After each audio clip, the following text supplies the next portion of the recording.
બેન પુષ્પાબેન, ભાઈ જીવરાજભાઈ, જેમના માટે મને અતિશય આદર છે, એવા ભાઈ દશરથભાઈ,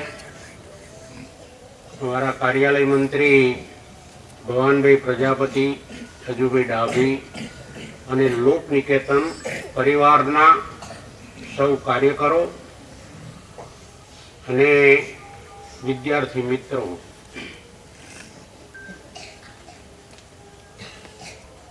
સર્વોદય મેળા અંગે આપણે આજે મળ્યા છીએ અને ગુજરાતભરનું વાતાવરણ આપણે જોઈએ તો એક તબક્કાએ કાર્યકરોએ પ્રયત્ન કર્યો અને જિલ્લે જિલ્લે સર્વોદય મેળા થયા,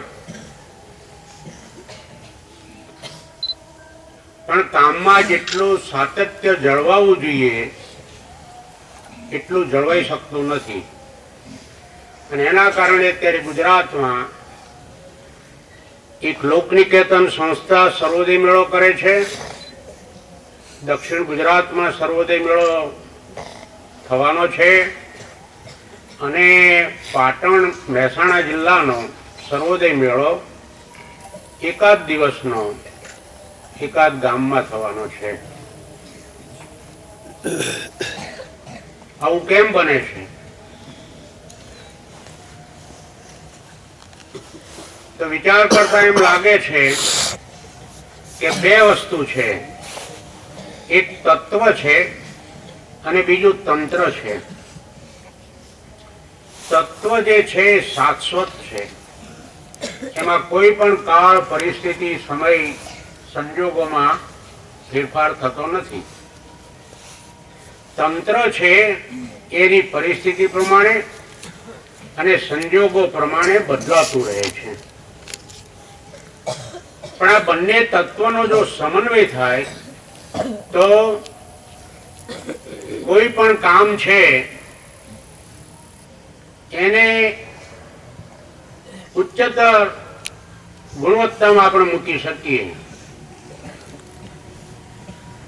નરી આંખે જે દેખાય છે તે તંત્ર છે અને તંત્ર એ જે જગ્યાએ વ્યવસ્થિત સુવ્યવસ્થિત ગોઠવાયેલું હોય તે વસ્તુ રળિયામણી લાગે છે અને સારી લાગે છે.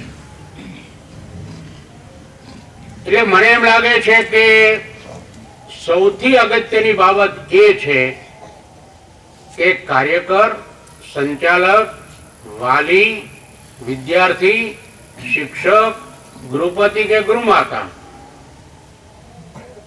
એ બધા જે પરિબળો છે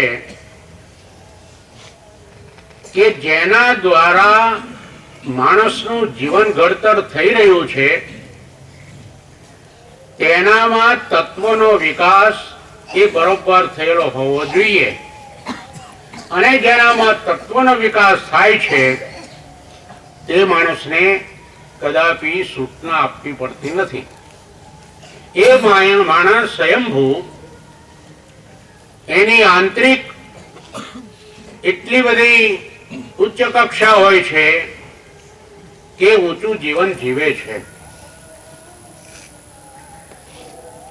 અને આ તત્વને સમજવા માટે જેમ દશરથભાઈએ પુસ્તક વાંચ્યું એમાંથી એક બે પ્રસંગો વાંચ્યા તેમ કેટલાક સારા પુસ્તકો વિદ્યાર્થીની કક્ષા અનુસાર શિક્ષક મિત્રોએ, આચાર્ય મિત્રોએ, ગૃહપતિ અને ગૃહમાતાએ વિદ્યાર્થીઓની સામે મૂકવા જોઈએ.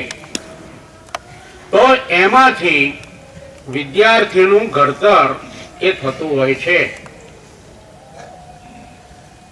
મારી દ્રષ્ટિએ અને મારે જે ગુજરાતમાં ફરવાનું થાય છે તે પ્રમાણે જોતા મને એમ લાગે છે કે વિદ્યાર્થીઓ દરેક જગ્યાએ સરખા છે, એમાં બહુ કઈ ફેરફાર નથી.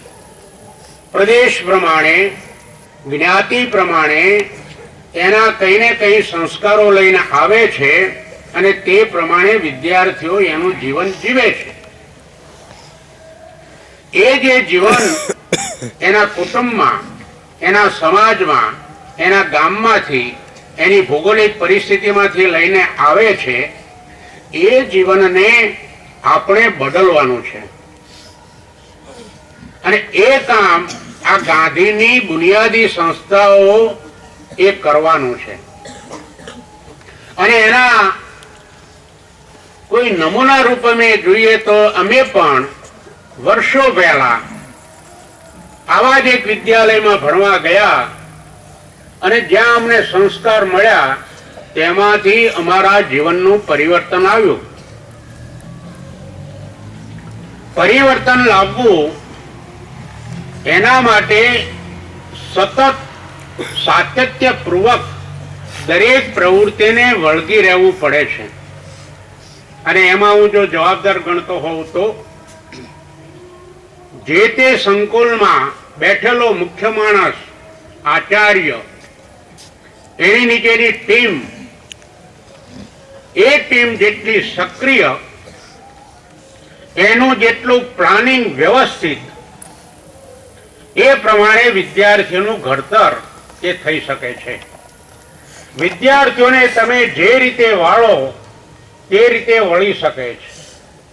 મારી સમજ અને અનુભવ એવો છે કે વિદ્યાર્થીઓ કદાપી થાકતા નથી, વિદ્યાર્થીઓ કંટાળતા નથી.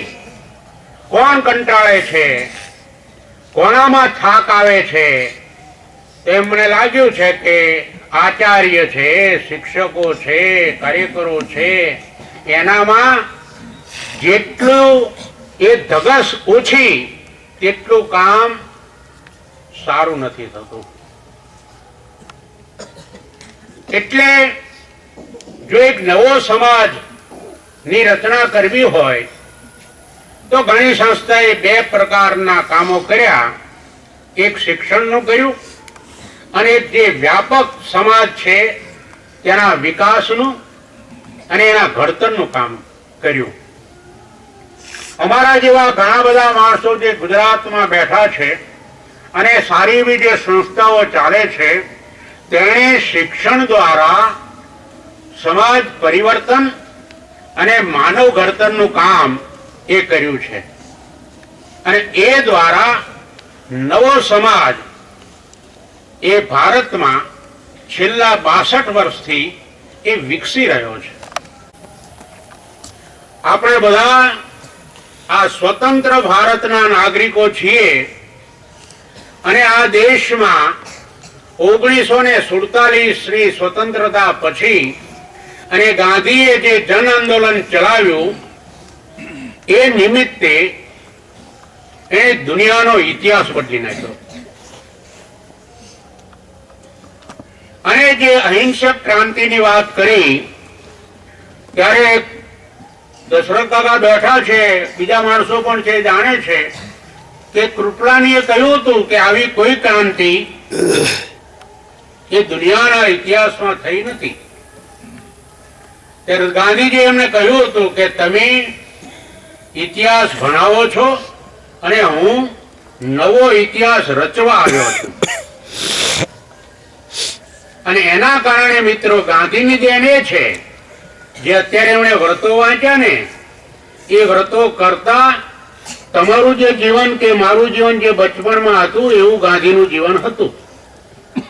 એટલે ભૂલો કરી હતી. બહુ સામાન્ય વિદ્યાર્થી હતા. એમ કહેવાય છે કે મોઢા ઉપરથી માખ પણ ઉડતી નહોતી. અને એક જ કામ, સ્કૂલે જાય, ઘરેથી સ્કૂલે નીકળે અને દફતર લઈને શાંતપૂર્વક પાછા ઘરે જાય.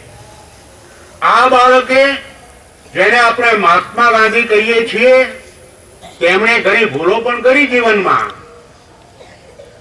તમારામાંથી પણ જયારે હું વાત કરીશ ત્યારે તમારે તમારા અંતરને અંદરથી ઢંઢોળવું. અને જે માણસ પોતાના અંતરને ઢંઢોળતો રહે છે તે જ માણસ જીવનમાં આગળ વધી શકે છે. એ સમજી લેવું. જે માણસ દંભ કરે છે, ઉપરનો દેખાવ